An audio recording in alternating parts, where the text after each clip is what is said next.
शकुनी ने पांडवों से छुटकारा पाने के लिए एक चाल सोची। कौरवों ने पांडवों के लिए काशी में एक महल बनवाया जो बेहद ज्वलनशील पदार्थ से बना था। धृतराष्ट्र ने सुझाव दिया कि पांडवों को आध्यात्मिक खोज के लिए वहां जाना चाहिए। पांचों भाई अपनी मां कुंती के साथ उस महल में रहने गए। विदुर ने एक गुप्त चेतावनी भेजी और एक आदमी भेजा जिसने उस महल से सुरक्षित बच निकलने के लिए एक सुरंग बनाई। ऐसा माना जाता है कि लाक्षागृह बरनावा गांव के नजदीक स्थित है। ये गांव उत्तर प्रदेश राज्य के बागपत जिले के अंतर्गत आता। कुंती ने एक निषाद स्त्री से मित्रता कर ली, जिसके 5 बेटे थे।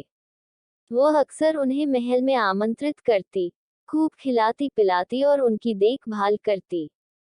एक दुर्भाग्यपूर्ण रात को उसने मेहमानों यानी निषाद स्त्री और उसके 5 बेटों के पेय में कुछ मिला दिया। मेहमानों के नींद में चले जाने के बाद पांडव और उनकी मां सुरंग से बच निकले और महल में आग लगा दी। गुप्तचर, आदिवासी स्त्री और उसके 5 बेटे आग में जलकर मर गए। विदुर ने पांडवों के बच निकलने में मदद करने के लिए कुछ लोग भेज दिए थे। महाभारत में इस घटना के बारे में एक अविश्वसनीय वर्णन है, जिसमें कहा गया है, वे एक नाव में चढ़े, जहां एक सहायक पर्दे में उनका इंतजार कर रहा था। भीम ने नाव खेने के लिए चप्पू खोजे, मगर वहां कोई चप्पू नहीं था। सहायक ने कुछ लीवर चलाए और नाव धीरे धीरे आवाज करते हुए धारा के प्रतिकूल बढ़ने लगी। वे हैरान थे। उन्हें पता नहीं चल रहा था कि यह सब हकीकत में हो रहा है या वे मर चुके हैं। बिना किसी पतवार के, आवाज करते हुए, धारा की उल्टी दिशा में चलने वाली नाव का वर्णन किसी मोटरबोट की तरह लगता है। हम नहीं जानते कि यह कल्पना है या वाकई उनके पास एक मोटरबोट थी। उन्होंने कहीं से उसे मंगाया था या किसी के पास इतनी दूरदृष्टि थी कि वे 5000 साल बाद होने वाले मोटरबोट के आविष्कार की कल्पना कर सकते थे। जो भी हो, वे धारा की विपरीत दिशा में गए और फिर घने जंगल के अंदर चले गए। जब महल जल गया और वे गुप्त रूप से बच निकले, तो सारा शहर आकर पांडवों की कथित मृत्यु पर विलाप करने लगा। हस्तिनापुर में धृतराष्ट्र ने भी शोकमग्न होने का दिखावा किया। दुर्योधन ने 3 दिन तक खाना नहीं खाने का ढोंग किया। हर कोई मातम मनाने लगा और प्रार्थना सभाएं आयोजित की गईं। पांडवों और कुंती ने उस आग को एक दुर्घटना की तरह दिखाने के लिए हर संभव कोशिश की थी। कौरव और उनके मित्र नहीं जानते थे कि उनके दुश्मन अब भी जीवित हैं।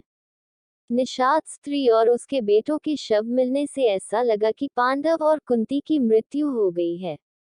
जब सुरंग खोदने वाले कनकन ने निषाद स्त्री और उसके 5 बेटों के शव देखे, तो उसने सोचा कि कुंती और उसके पुत्र क्या कभी इस अपराध से दोषमुक्त हो पाएंगे। कुंती का भावहीन आकलन ये था कि अगर कौरवों को शव न मिले, तो उन्हें पता चल जाएगा कि पांडव बच निकले हैं और वे उन्हें ढूंढ निकालेंगे। इसलिए 6 शव वहां मिलना जरूरी था और उसे इस बात का कोई पछतावा नहीं था। उन्होंने अपने सभी निशान मिटा दिए और जंगल में चले गए। वहां बहुत सी घटनाएं हुई। एक महत्वपूर्ण घटना ये हुई कि एक राक्षस जो आदमखोर था, ने 5 भाइयों और उनकी मां को देखकर उन्हें खाना चाहा। मगर इसकी बजाय एक भयंकर लड़ाई में भीम ने उसे मार डाला। उस राक्षस की एक बहन थी जिसका नाम था हिडिंबा। हिडिंबा भीम के प्रेम में पड़ गई। वह एक जंगली प्राणी थी। भीम ने उसे थोड़ी सभ्यता सिखाई, उसके बाल छोटे किए, हाथ पांव के बाल साफ किए और उसे आकर्षक रूप दिया। वह उससे प्रेम करने लगा और उससे विवाह करना चाहता था। वह उसे पाना चाहता था मगर उसे थोड़ा अपराध बोध हो रहा था क्योंकि उसका बड़ा भाई अब तक अविवाहित था। युधिष्ठिर ने उसे इस अपराध बोध से मुक्त किया। उसने कहा, हाँ, परंपरा तो है कि बड़े भाई की शादी पहले होनी चाहिए मगर दिल किसी परंपरा को नहीं मानता और हम उसके आगे सिर झुकाते हैं। तुम हिडिंबा से विवाह कर सकते हो। किसी और को हिडिंबा से कोई मतलब नहीं था। वह 1 साल तक भीम के साथ रही और उसके बच्चे को जन्म दिया।